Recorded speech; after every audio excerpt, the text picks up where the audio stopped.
जय शिवराय मंडळी, स्वागत आहे आपल्या चॅनलच्या नवीन व्हिडिओमध्ये. आणि व्हिडिओ कोणती असेल हे तुम्हाला थंबनेलवरून समजलं असेल.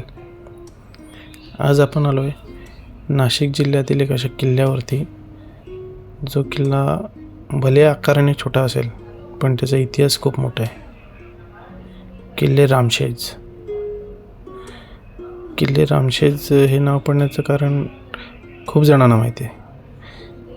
जेव्हा आपले श्री प्रभू राम वनवासात होते त्यावेळेला या किल्ल्यावरती विश्रामासाठी यायचे आणि त्यांची तिथे शेज आहे, त्यामुळे या किल्ल्याला रामशेज नाव पडलेलं आहे. किल्ला चढायला तसा साधा सोपा आहे. हार्डली 10-15 मिनटं, जास्तीत जास्त 20 मिनटं.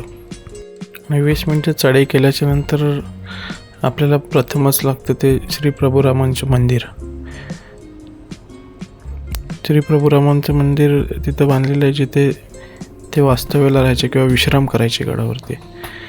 समोरच निसर्गरम्य असं वातावरण, आणि तिथे पोचल्याच्या नंतर गडावरती जो थंडावा जाणवतो ना, तो सगळा थकवा दूर करून जातो. श्रीरामांचं मंदिर आहे. तिथे एक बाबा पुजारी म्हणून आहेत तिथे आता, जे पूजा वगैरे करतात. आणि दर्शन घेतल्याच्या नंतर उजव्या हाताने सरळ गेलो की दरवाजा लागतो. एक एंट्रन्स आहे, म्हणजे मेन दरवाजा, किल्ल्याचा हा मेन दरवाजा नाही पण एंट्रन्स आहे.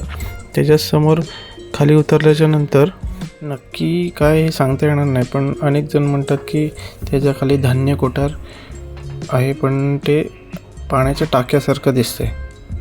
अंदाज खूप लावलेले आहेत की धान्य कोठार असू शकतो, कारण की पाण्याचं टाकं हे कधीतरी ओपन असतो शक्यतो करून, पण हे खालून पूर्ण कोरलेलं आहे. आणि अनेक जण हेही म्हणतात की किल्ल्याच्या बांधणीसाठी त्याचं खोदकाम केलेलं आहे, पण आत्ताच्या क्षणाला त्याच्यामध्ये दगड वगैरे पडलेत आणि पाणी वगैरे साचलं आहे.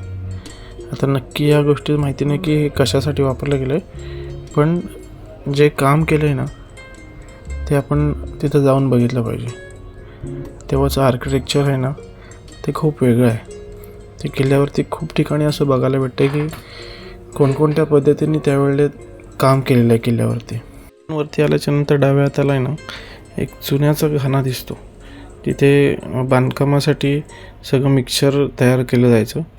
आणि त्याच्याच खाली उजव्या हाताला एक हत्ती दरवाजा आहे. हत्ती दरवाजा हा कोरीव काम करून काढलेला आहे दरवाजा, आणि असं म्हणतात की हा किल्ल्याचा मेन दरवाजा आहे, प्रमुख दरवाजा आहे. ज्या किल्ल्याला दरवाजा बसवलेला आहे, हा जो सागवानी लाकडाचा दरवाजा बसवलेला आहे, तो सह्याद्री प्रतिष्ठान हिंदुस्थान यामार्फत बसवलेला आहे. महत्त्वाचा दरवाजा म्हटल्याच्या नंतर इथे कुठेतरी वाट असावी.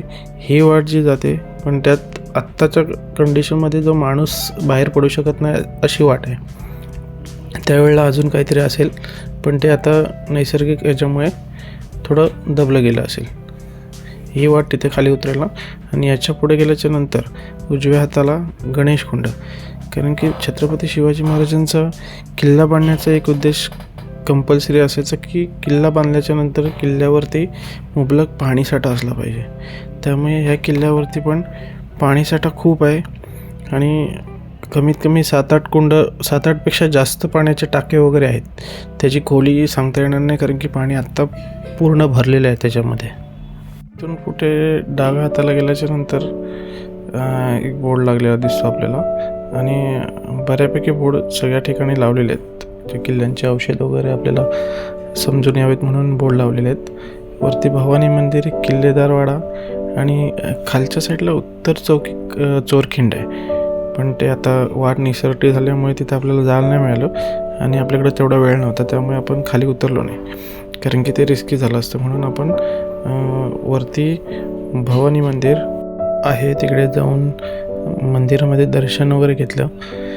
खूप छान मंदिर ठेवलेलं आहे, कारण की तिथे संस्था एक काम करते आणि व्यवस्थित मंदिराचं मेंटेनन्स ठेवलेलं आहे. आणि त्याच्यानंतर वरती गेल्याच्या नंतर एक छत्रपती शिवाजी महाराजांचं स्मारक बांधलेलं आहे. तिथे खूप चांगल्या स्थितीमध्ये स्मारक बांधलेलं आहे. पूजा वगैरे व्यवस्थित तिथे जाणारे लोक करतात.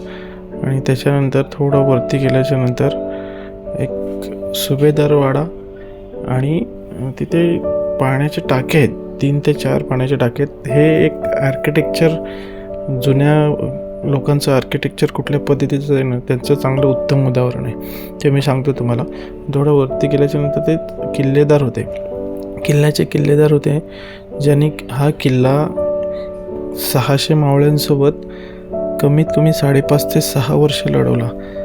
त्या किल्ल्याचे किल्लेदार ह्या किल्ल्यावरती राहायचे आणि त्याच्यात एक वाड्याचे आता फक्त अवशेष राहिलेले आहेत. कारण की त्यावेळेला खूप सहन केलं, ह्या किल्ल्याने खूप सहन केलं आणि सहन करूनसुद्धा तो किल्ला उभा होता. आणि त्याच्यानंतर पुढे आल्याच्यानंतर हे त्यावेळेचं आर्किटेक्चर आहे की माझा अंदाज लावलेला आहे फक्त, की हे आउटलेट आहे. आउटलेट पूर्ण कातलाच्या 4 साईडला आहे. 4 साईडून तो फिरत आउटलेट पाण्याचे जे टाके बांधलेले आहेत ना, त्या टाक्यापर्यंत पोचतो आहे. म्हणजे जो त्याच्यावरती जो पावसाचं वगैरे पाणी वगैरे पडेल तो या टाक्यांमध्ये जमा होणार आणि हे टाके ओव्हरफ्लो झाल्याच्या नंतर हा आउटलेट जो जातो तो खालच्या दिशेने जातो.